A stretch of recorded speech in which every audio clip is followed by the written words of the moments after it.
இப்போ எந்த கட்சி வலுவான கட்சி? இத்தனை கட்சிகளும் இங்கே வலுவாக இருந்துமே பாஜகவை அவங்களால எதிர்த்து ஒரு வேலை செய்ய முடியல. விஜய் வந்து என்ன செஞ்சிருவாரு?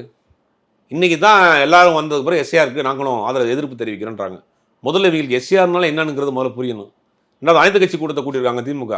அதுக்கு இவங்க எஸ்ஏஆர் கூப்பிட்டுருக்காங்க, அழைப்பே கொடுத்துருக்காங்க நேராக போய். இவங்க அங்கே எங்கள் பனையூரில் வேணா வச்சுக்கிறீங்கன்னு கேட்காம விட்டாங்கன்னா அது வேறு சந்தோஷம்.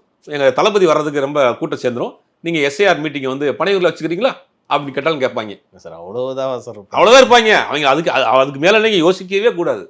அவன் சினிமா பார்த்து வந்தவங்க, அவன் தளபதி ஒரே பாட்டில் நாட்டை மாற்றிடுவார்னு நினச்சி வந்தவங்க. அவன் வேற என்ன கொள்கை வச்சிருக்கிறாங்க அவங்க? பெரியார் கொள்கை தலைவன்றார், பெரியாரை பற்றி ஏதாவது பேசியிருக்காரு மேடையில்? இன்னைக்கு தமிழ்நாட்டில் இளைஞர்கள் மத்தியில் இருக்கக்கூடிய 2 பிரச்சனை, சாதி ஒன்று போதை. இந்த 2க்கு எதிராக விஜய் ஏதாவது பேசியிருக்காரா? நிறைய படத்தில் நடிச்சிருக்காரு. எங்கே என்ன நடிச்சிருக்காரு? பாட்டிலோட நடிச்சிருப்பாரு. கடைசியாக அந்த படத்தில் வந்து ஓப்பனிங் சாங்லேயே பாட்டிலோட தான் இருப்பார்.